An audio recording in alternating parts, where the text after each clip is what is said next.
मित्रांनो, कसे आहात? तर आजचा दिवस तुमच्या सर्वांना खूप आनंदाचा आणि सुखा समाधानाचा जाओ हीच महादेवाच्या चरणी प्रार्थना। आणि हे बघा, आत्ता चालली आहेत शेतामध्ये फवारणी करण्यासाठी आणि थोडासा माझा भुईमुंग पण निंदायचा राहिला आहे, तर तिकडे पण चालली आहेत। तर तुम्ही म्हणशाल काय रोज रोज शेतामध्ये? तर शेतकरी म्हटल्यावर रोज शेतात जावंच लागतं नाही का? तर हे बघा चालले मी, पण इथे माझ्या मुलीला आहेत ना, मला बोलली मम्मी खूप मोठं रामफळ आहे, तर मग ते रामफळ मला पाडून दे। तर मग इथे सावलीमध्ये थोड्या वेळ मी गाडी उभी केली, म्हटलं आता हिला रामफळ पाडून देऊयात आणि नंतर जाऊया शेताकडे। तर बघा किती छान मस्त रामफळ आहेत ना।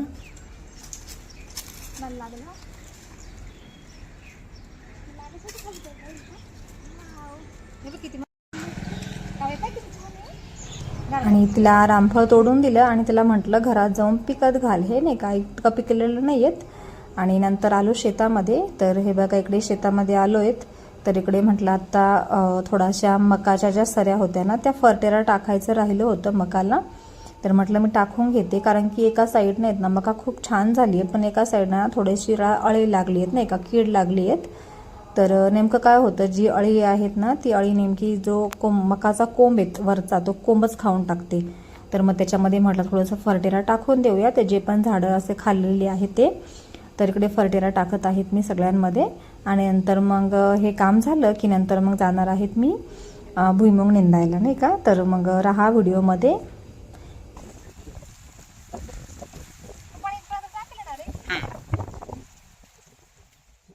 आणि आता युद्धाची परिस्थिती चालू आहेत नाही का, बाहेरच्या देशामध्ये युद्ध आहेत। तर युद्ध चालू असताना त्या युद्धाचा थोडाफार फटका आपल्या पण देशावर आहेच, कारण की तुम्हाला माहीत असेल पेट्रोल, डिझेल, गॅस हे जे पण जे इंधन आहेत ना ते भेटत नाही, जास्त प्रमाणात नाही आहेत। तर मग शेतीमालाला बाजार नाही, त्याच्यामध्ये पण कुठल्या शेतमालाला बाजार नाही। तर चला मी त्याच्यासोबत एक छोटासा त्याबद्दल एक छोटासा शॉर्ट व्हिडिओ बनवला आहे, बघा मग तुम्ही। तर हे बघा मित्रांनो, शेतकऱ्याचा नाद करायचा नाही, कारण की आजकाल युद्धाची परिस्थिती आहे बाहेरच्या देशांमध्ये आणि तिकडचा जो तिकडे युद्ध चालू आहेत ना, तर त्याचा थोडाफार फटका आपल्या देशावर पण आहेत, कारण की शेतीमालाला बाजार नाही, कुठल्या शेतीमालाला बाजार नाही। तरी पण शेतकरी जो आहेत ना, तो शेतामध्ये बी टाकणं किंवा औषध त्याला फवारणी करणं हे काही सोडत नाहीये, म्हणजे शेतमाल कमवणं काही सोडत नाहीये। तर शेतकऱ्याचा नाद कोणी करू नये। अक्षरशः उद्या काही जरी झालं, आपल्या देशामध्ये जरी युद्धाची परिस्थिती निर्माण झाली ना, पण हा शेतकरी कोणालाही, देशातील प्रत्येक व्यक्तीला उपाशी झोपू देणार नाही, ठीक आहे। तर जगाचा पोशिंदा आहे। तर काय आहेत मग, पटलं ना माझं म्हणणं तुम्हाला? म्हणजे शेतकरी आहे तरच सगळा जो देश आहे तो जिवंत आहे नाही का, जगू शकतो।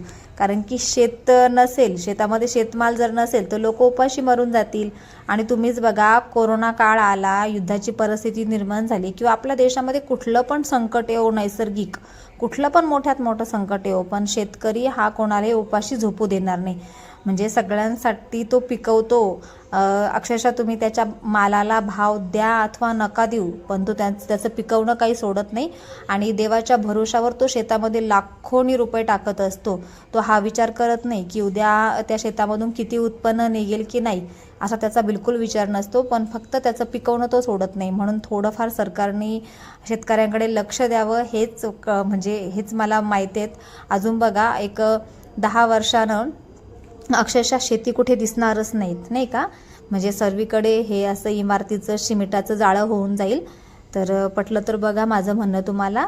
आणि आता तिकडे फर्टेरा टाकून झाला आणि आता हे इकडे भुईमुंग पण निंदायला आली आहे।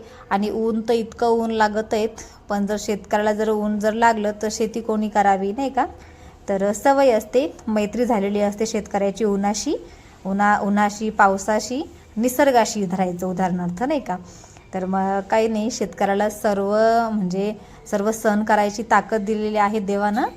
तर मग बघा, थोडंसं सरकारनेच लक्ष द्यावा मला असं वाटतं। तर चला मग, तुम्ही म्हणशाल काय केव्हाची लेक्चर सांगतीये, किंवा थोडंफार तरी सरकार लक्ष देईल मला असं वाटतं, शेतीमालाला बाजार द्यावा। तर चला आता हे काय करते मी, इकडे मूग पण लावलेला आहेत ना, तर ह्या मुगाच्या शेंगा आहे बघा, इतक्या छान मुगाच्या शेंगा आहेत ना। तर त्याच्यामध्ये मुगाचे दाणे तयार झाले। हे बघा मुगाचे दाणे, कोळे कोळे मूग खायला नाले छान लागत, एकदम मस्त। हे बघा मुगाच्या शेंगा आहे, मस्त दाणे मोठे मोठे झाले। तणाची माती नीट झटकायची, गाईला तण न्यायचे, झटकून भर नीट. असं खाली पण करायचं ना? हा, खाली करायचं. त्या वाफेमध्ये नाही तण, इकडेच पाय आता, इकडचेच मा साईडला हे भरून घे उडून तुडून. ते झाडाला लटकेल असते काय. हा, भुईमुग नको उपटू बर का बाई, तणतणच उपट. हे बघा इकडे आली माझी काव्या चहा घेऊन. चहा पिऊन घेतला आणि मग व्हिडिओ काढायला सुरुवात केली. तर ठीक आहे, जाऊ द्यात. चहा आणला होता, तुम्हाला डब्बा दाखवते. लक्षच नाही तुमच्यासोबत चहा दाखवायला, तुम्हाला चहा दाखवायचं. तर हे बघा, ह्या डब्यात आणला होता चहा इकडं, कारण की माझ्याकडे 2-3 थर्मास होते, पण सर्व मुलांनी फोडून टाकले. आता डब्यातच चहा घेऊन आले होते. सगळं झालं निंदून? हां, सगळं झालं. तर चहा पिलो आता, आणि आता परत सुरू केले भुईमुंग निंदायला. तर सर्व झालंय निंदायचं, फक्त आता इथून इथपर्यंत ह्या ज्या वाफा आहेत ना, काव्या उभी ती फक्त इतका राहिलाय. आणि भुईमुंग बघा किती दाट आणि भारी दिसतोय ना, त्याच्यामध्ये मूग पण बघा. तर आता तण पण गोळा करायचंय आणि भुईमुंग पण निंदायचं आहेत. तर चला मग राहा व्हिडिओमध्ये.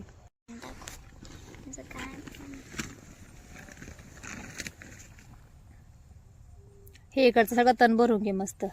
आणि हे बघा, आता सर्व निंदून झालंयत, थोडंसं बाकी आहेत, ते आता करत आहेत.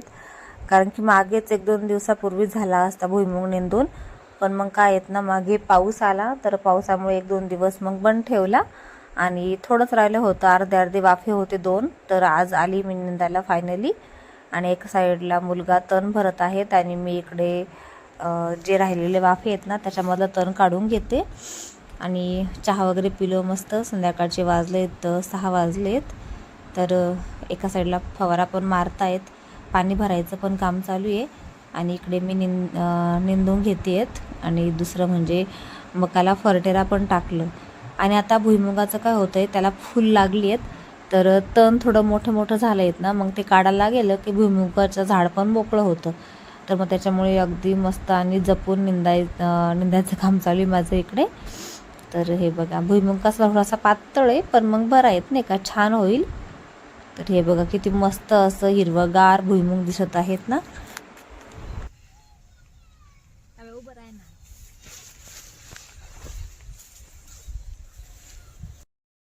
तर ठीक आहे, चला मग आता सर्व निंदायचं झालं आहे. सर्व इकडे तण पण गोणीमध्ये भरलं आहे, घरी गाईंसाठी घेऊन जायचं आहे.